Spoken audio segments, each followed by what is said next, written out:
Hi guys, happy February. Welcome back. Today's video is going to be my January reading wrap up. I'm really excited to share this month's books with you. It was actually my record-breaking month. So normally I read about 5 books a month, but this month I actually read 7, which I think is in part because I did a lot of challenges this month. So I did my 24-hour reading challenge.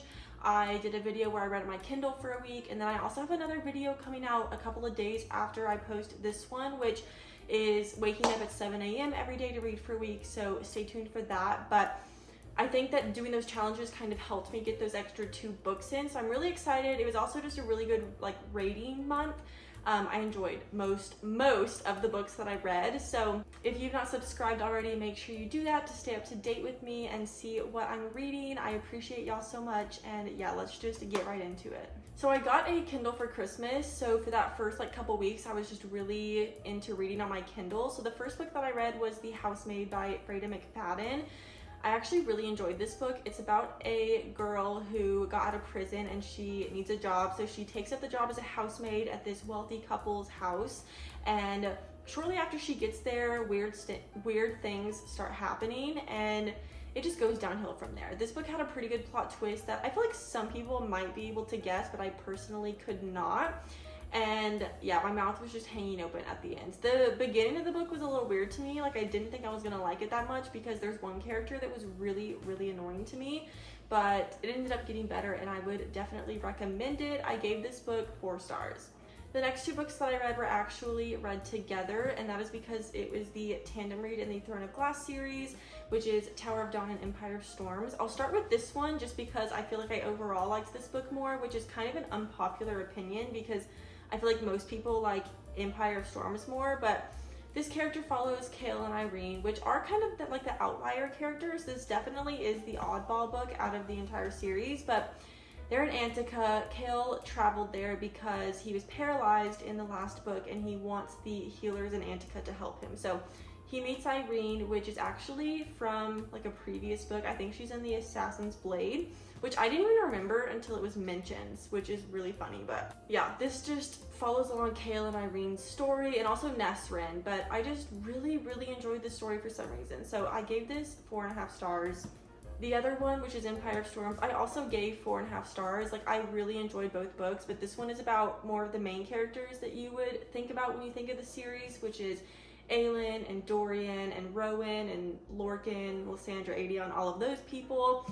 And yeah, they're basically just traveling across the, main continent, trying to find Maeve and the Val King and get the keys and stuff like that. So if you haven't read the Throne of Glass series, I would obviously already just recommend that. But if you are currently reading it, I would definitely recommend you do the tandem read. You obviously don't have to. These books did not come out at the same time, so it wasn't meant for that originally, but yeah, I personally had a really good reading experience reading these together and I would highly recommend it. The next book that I read was on my Kindle again, and that is The Bodyguard. This book was pretty good. It's about a girl who's a bodyguard, which is kind of funny because normally the guys are the bodyguards, but she's a bodyguard. She works for this agency and she gets assigned to this cute, famous actor that comes into town. And while she's his bodyguard, they end up liking each other, falling in love, I guess you could say.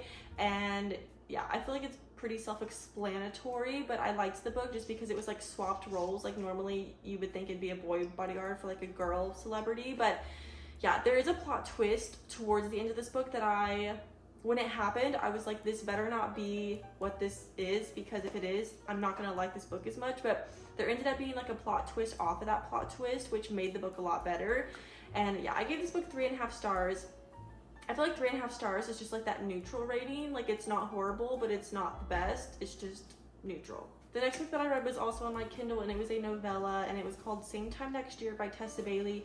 I'm not going to beat around the bush on this. It was the worst book I've ever read. I read this in my reading on my Kindle for a week video, so I picked it just because it was so short. It was 150 or 60 pages. This is the spiciest book I've literally ever read. It was 150 pages of nonstop spice. It's about this girl who her half-brother is on the local hockey team, and one of the guys on the team, he is from Canada, but his visa's about to end, so he's about to get like shipped back to Canada, but he wants to stay in the US because I think he's trying to get on a contract with the NHL. I think that's what the professional hockey league is called. Is it NHL? Anyway, all of the guys are trying to get the girl to marry that guy because if he marries a US citizen, he can stay in the US. And she doesn't really want to. Like, I feel like she was pressured into it.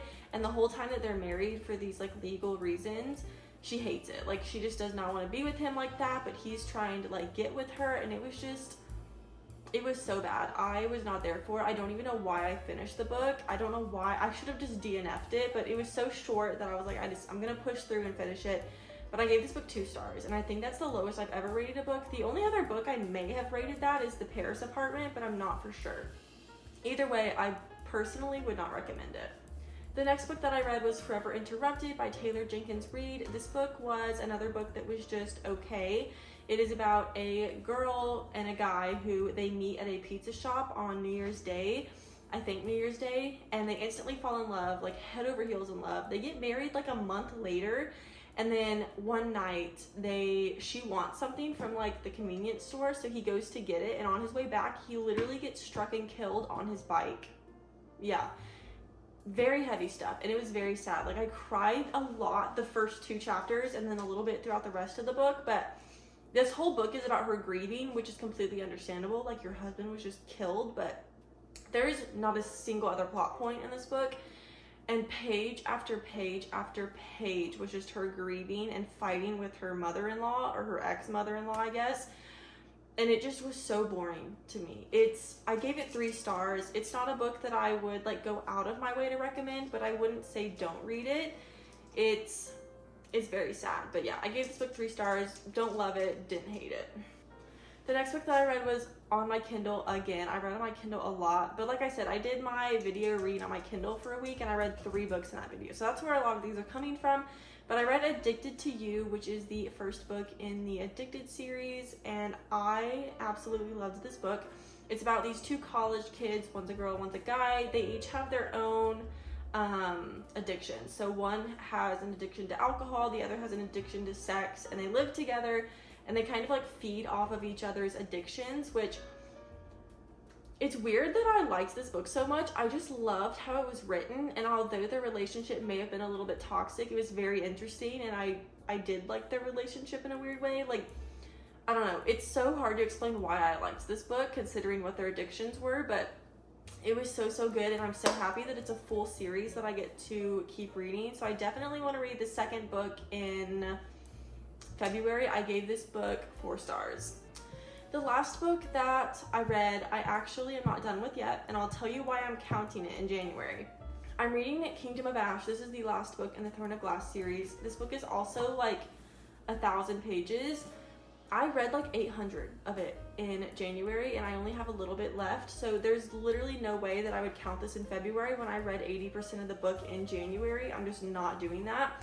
So yeah, I basically read like 2 books worth from this book in January, so that's why I'm counting it. But I'm sure I'll be finished with the book by the time I post this, so if I am, I will put in the description actually what I ended up rating it, and maybe like a little description. But this is like the war book. It has every single person's point of view in it, and I've heard that this book is the best one in the series. It rips your heart out, and I have teared up a few times, and my mouth has like been hanging open a few times, but I'm still waiting to get to like the craziest part, which I'm sure will come soon. But yeah, this is the last book that I'm counting in January. So that was all of the books, guys. I hope you guys enjoyed this video. Let me know down in the comments what your favorite book that you read in January was. I would love to see your favorite books, and it may even help me figure out what to read in February. So yeah, I hope you guys enjoyed this video. If you have not already, make sure to like and subscribe. Be my best friend. I appreciate y'all so much, and I want to be besties with all of you. And yeah, I hope you guys enjoyed this video, and I will see you in the next one.